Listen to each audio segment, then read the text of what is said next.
सीमन्तिनीका पति चन्द्राङ्गत, जसको अङ्ग कान्ति चन्द्रमा समान छ, त्यस्ता चन्द्राङ्गत 6बाट थियोमा पुगे। अब इतिहास भए, पानीमा डुबे, कालिन्दीमा, यमुनामा। अब सब शोकग्रस्त भएर छाती पिटी पिटी रोन लागे। शोकात् केचिदुरो जग्नु शिरो जग्नुश्च केचन, हा राजपुत्र हा तात क्वाशे क्वाशेति भ्रमुः। एवं शोकाकुलं दीनं इन्द्रसेन महीपते, नगरं सहसा क्षुब्धं चित्रवर्मपुरं यथा। कि एकदम शोकग्रस्त भएर छाती पिटी पिटिकन कोलाहाल गर्दै व्यक्तिहरू रुन लागे। मृत्युको घर हामीले देखेका छौँ, देखेका छैनौँ भने पशुपतिमा जाऊँ, हेरौँ कस्तो कोलाहाल हुन्छ। तर बडो आश्चर्य छ, त्यो कोलाहाल दिन प्रतिदिन घट्दै घट्दै घट्दै जान्छ। 12-15 दिनमा त बिर्सिन्छन् हो मान्छेले। आश्चर्य छ। सम्झी अति नै सम्झिराख्यो भने वर्ष दिन, त्यस पछाडि बिर्सिन्छन्। भगवानको बडो कृपा छ कि भगवानलाई यही भनेर पनि कृतज्ञ हुनुपर्छ, धन्यवाद दिनुपर्छ भगवानलाई कि बिर्साइदिनुहुन्छ कि। त्यो सम्झिराख्ने हो भने त्यही दिनको जस्तो कोलाहाल सधैँ हुने हो भने संसार त कोलाहालमय हुन्थ्यो। सबै रोनी मात्र, कराउने मात्र हुन्थे। किनभने कुनै न कुनै घटना परिघटनामा सबै रोएका त छौँ। अनि त्यो दिनको घटना र परिघटना भगवत कृपाले, भगवानको कृपाले हामीले नबिर्सने हो भने, त्यो कसैको घरमा कसैको मृत्यु हुँदाखेरिको जो कोलाहालमय वातावरण छ नि, त्यो वातावरण भगवत कृपाले हामीले नबिर्सने हो भने, वर्षौंसम्म त्यस्तै रहने हो भने कोही कसैका घर जाँदै जाँदैन थिए।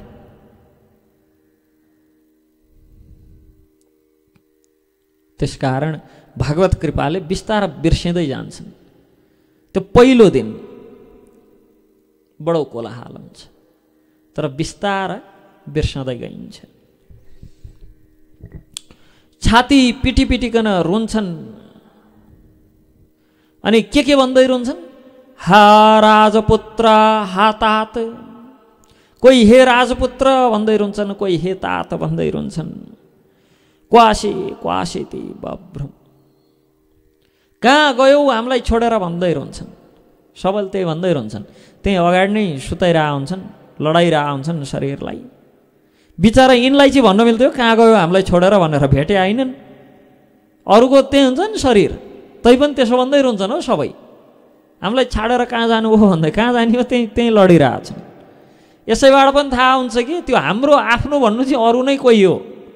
त्यो शरीरभित्र पनि अरू कोही विशेष छ जो हाम्रो हो, नत्र शरीर त त्यही छ नि। कहाँ जानु अब त जा भने नि जान्न कहीँ। उठेर भाग भनेर कहिले मुर्दा उठेर भाग्छ। अनि हामी रुँदा कहाँ जानुभयो छाडेर भन्दै रहन्छौँ। जब त्यो आत्माले शरीरको त्याग गर्छ, वास्तवमै छाडेर गएकै हो।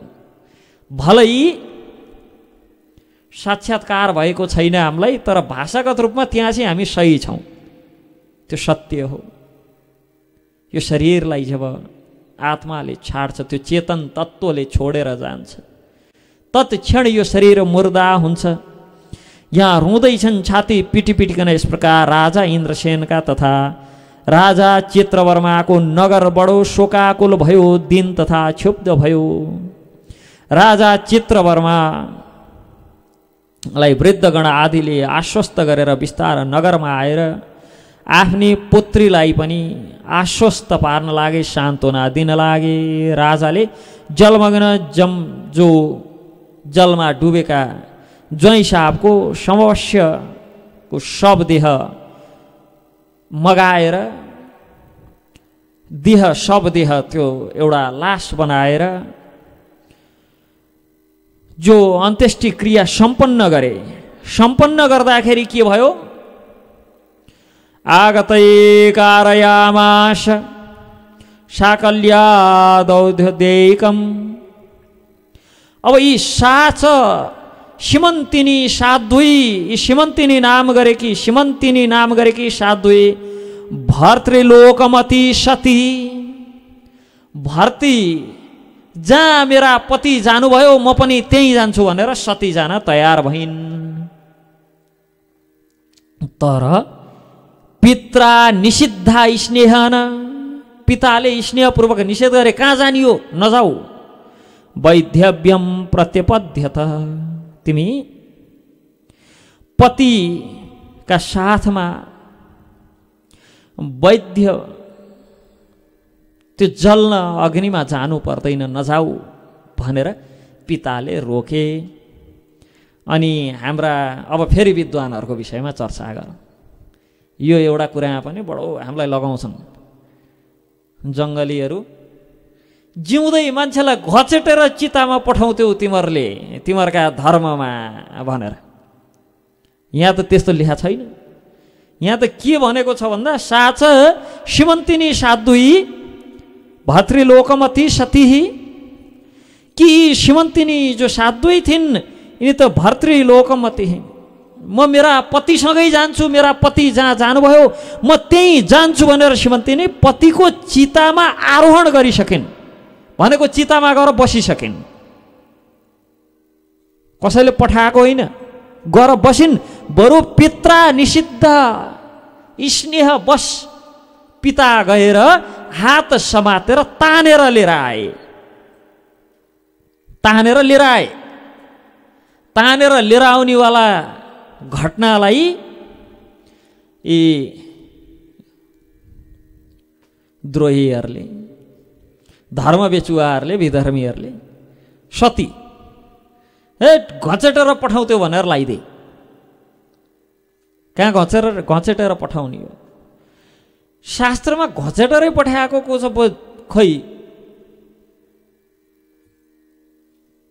न गङ्गा गइन् सती, न कुन्ती गइन्।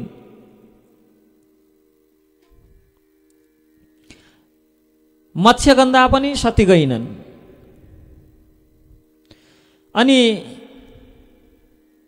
अम्बालिका यी पनि सती गएनन्।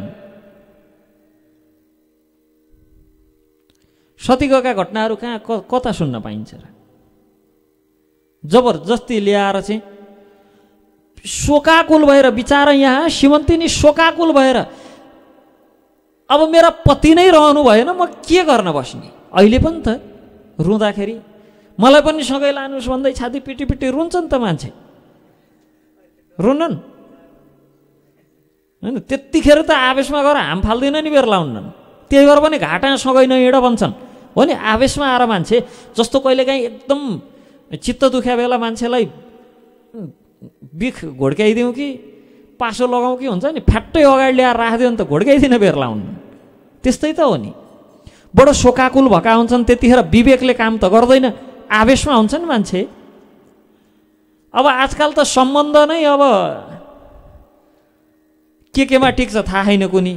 प्रेममा टिकेका सम्बन्ध हुने हो नि त व्यक्ति बडो भावनात्मक हुन्छ, भावुक हुन्छ, आवेशमा आउँछ, आगा हाम फाल्न नि सक्छ नि।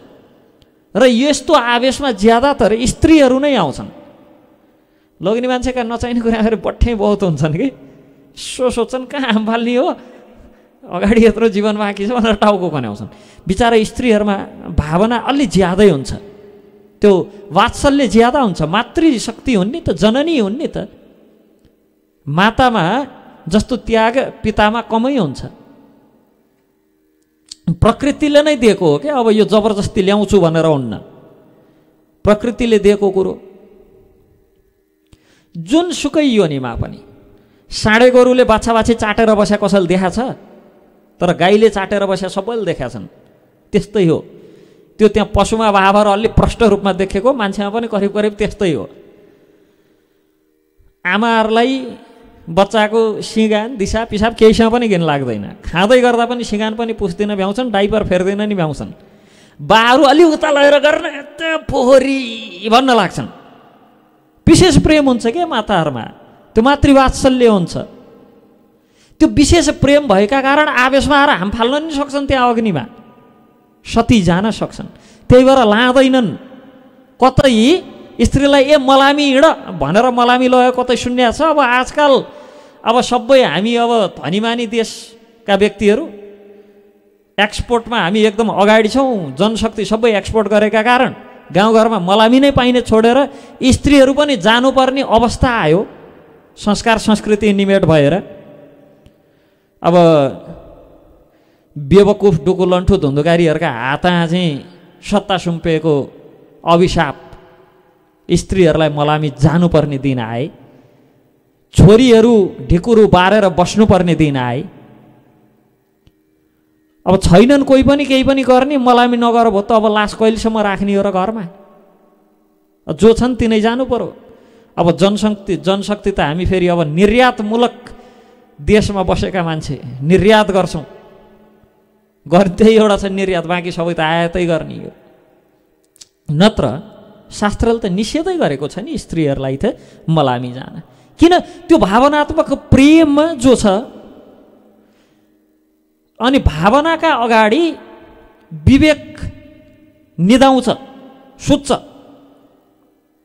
आवेशमा आउँछ व्यक्ति र जे पनि गर्न सक्छ। यसकारण निषिद्ध छ। र यो भावना र यो आवेश पुरुषहरूमा भन्दा स्त्रीहरूमा हुन्छ। सामान्य उदाहरणहरू यिनैबाट देख्न सकिन्छ। प्रेमको बन्धन र त्यो भावनाको बन्धन डोरी जति कसिलो भयो त्यति कुराहरू सहजतापूर्वक बुझिन्छ नि। कि पिताले बच्चो रोयो भने कति चिच्चेर चुप्लक भन्ने कुरो बुझ्छन्।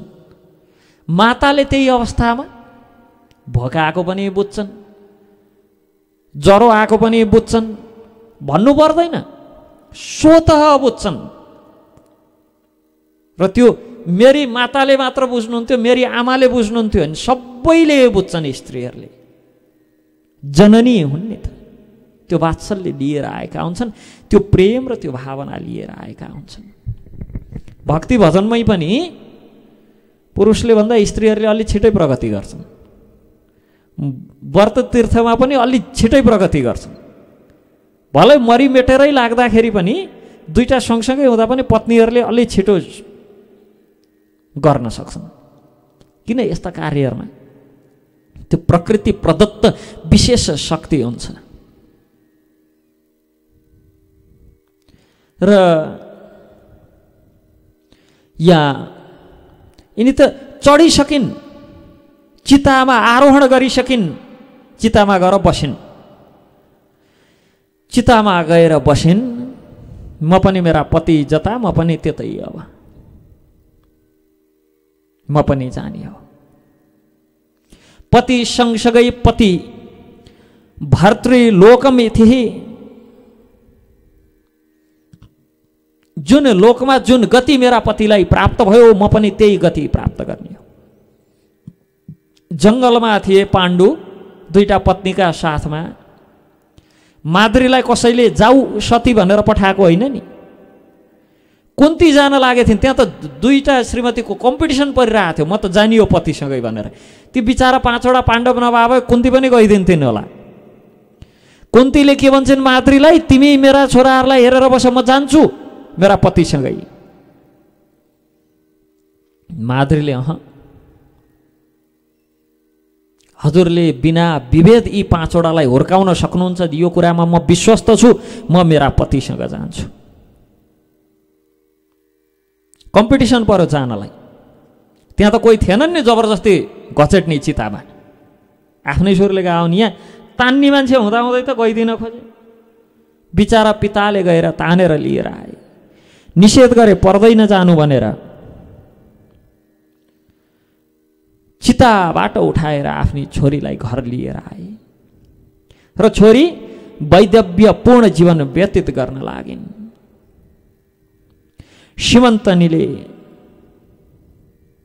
विधवा भएर मुनि पत्नीद्वारा उपदिष्ट सोमबारको व्रत तै पनि छोडेनन्। कि अब ती मुनि पत्नी ऋषि पत्नीका आश्रममा के भन्न गएकी थिइन् कि मलाई केही उपाय बताउनुहोस्, मैले सुनेअनुसार 14 वर्षको उमेरमा म विधुवी हुन्छु रे। मलाई वैधव्यपूर्ण जीवन व्यतीत गर्नुपर्छ रे। कति वर्ष? अब एउटा ज्योतिषले 10,000 वर्षको चाहिँ आयु छ भनेर गएका छन्। 9,986 वर्ष। राम राम, बाँच्ने कसरी हो कि विधुवा भएर भन्न खोजे होइन। यसै पनि के मात्र देख्नु पर्दो। यहाँ जन्मेको 28-30 वर्षमा त के देख्नु परिसक्यो। 10,000 वर्षमा के देख्नु पर्दो। अब यिनले यी राजकन्याले श्रीमन्तिनीले यस्ता व्रत शर्त भाडमा जाउन्, यत्रो व्रत बसी खै त आखिर पति मरिहाले। कहाँ छन् भगवान? भएदेखि यत्रो तीर्थ व्रत गर्ने मलाई नै यो कष्ट पर्नु पर्थ्यो भनेर भगवानसँग जोरी खोज्नतिर लागिनन्। के गरिन् त? तत्पश्चात पनि मुनिपत्नीद्वारा उपदिष्ट सोमबारको व्रतलाई छाडिनन्। बालिकाले 14 वर्षको उमेरमा यो दारुण दुःख प्राप्त गरेकी शिवको चरणको ध्यान गर्दै गर्दै श्रीमन्तिनीले 3 वर्ष व्यतीत गरिन्। 14बाट 15, 16, 17 शिव पूजन सोमबारको व्रत छोडेकी छैनन्। यता इन्द्रसेन राजा पनि पुत्र शोकमा निमग्न भए। त्यही समयमा दयादगण भनेका को हुन् भन्दा यी आफ्ना बन्धु बान्धव हुन्छन् नि, यी बडो मौका यही हो। राजपाठ हत्याउने मौका यही हो। यी बान्धव भने यही नै हुन्। संसारमा को आफ्नो हो नि? यिनलाई दायदगण तस्य दायदा सप्ताङ्ग जो रोजसा। बिचारा पुत्र शोकमा निमग्न भएका राजालाई ती दायादगणहरू, बन्धु बान्धवहरू, सम्बन्धीहरू आक्रमण गरे। यही बेला परास्त गरेर पुत्र शोकबाट ग्रस्त त्यो राजा इन्द्रसेनको सारा सम्पत्ति, राज्य सबै हडपे। यस प्रकार इन्द्रसेनको राज्य हरण गरेर दायादहरूले, यी आफन्त भनाउँदाहरूले इन्द्रसेन तथा उसकी पत्नीलाई कारागृहमा बन्द गरेर राजपाठ आफूले चलाउन लागे। सब मौका कुरेर बस्छन्। बडो गजब छ संसार पनि। यहाँ मौकाको पर्खाइमा थिए।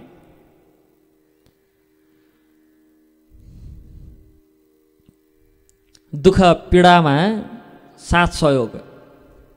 अब राजा बडो पीडामा छन् इन्द्रसेन। अब राजपाठ सम्हाल्न सक्दैनन्, त्यही भएर सहयोग गर्नु पर्यो भनेर तिनलाई समातेर जेलमा हाले, आक्रमण गरे, राज्य सम्पत्ति सबै आफूले चलाउन लागे। अब यसै नै छोरा छैनन् पो यिनको सम्पत्ति खाने हामी नै हो भनेर। बडो अजीब छ संसार, बडो गजब छ संसार। जसलाई कुटुम्बी भनौँ, जसलाई आफन्त भनौँ, जसलाई नाता गोता भनौँ, जसको भरण पोषणमा सारा जीवन लगायो, तिनैले सुख दुःख, सुखको भागीदार त हुन्छन्, दुःखको भागीदार हुन कोही आउँदैनन्।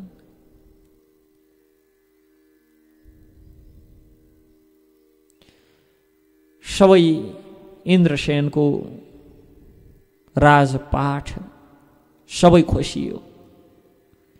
कारागृहमा बन्दी भए। सारा सम्पत्ति हडपे, सारा राज्य हडपे। यस प्रकार इन्द्रसेनको राज्य हरण भयो र त्यस्ता तेजले युक्त राजा कारागृहको वास भयो।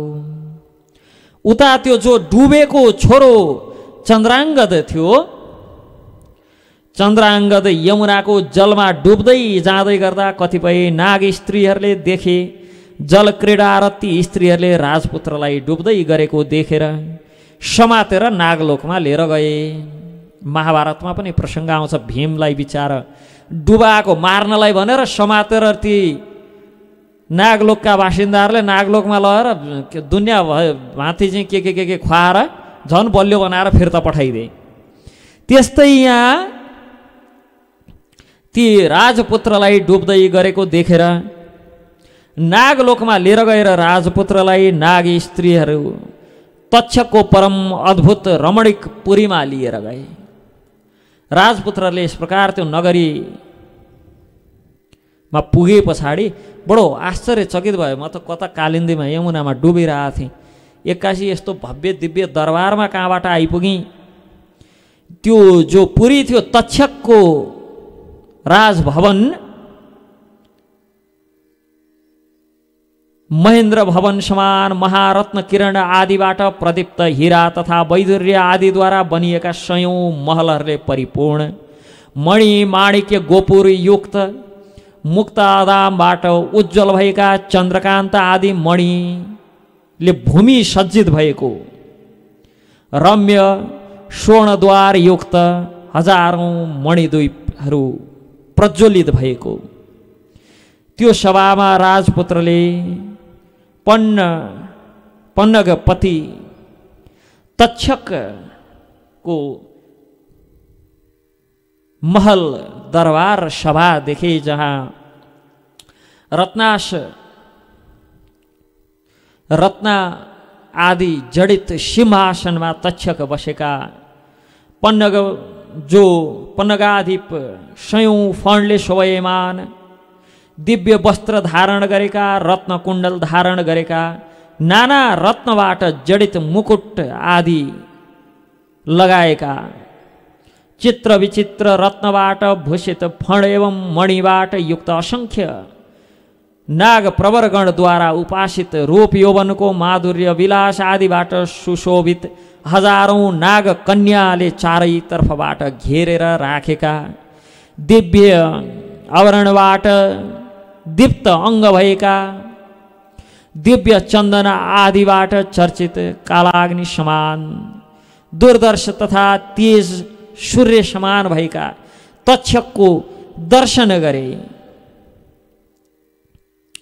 दृष्ट्वा राजसुतो धीर प्रणिपत्य सभास्थले, त्यो सभास्थलमा धीर बुद्धि भएका यी राजपुत्र चन्द्राङ्गदले तक्षकको दर्शन गरे। तक्षकको तेज राजपुत्रले सहन गर्न सकिराखेका थिएनन्। राजपुत्र अञ्जलीबद्ध भएर दुई हात जोडेर खडा भएर नागराजलाई प्रणाम गर्छन् र नागराजले ती मनोहर राजपुत्रलाई देखेर प्रश्न गर्छन्।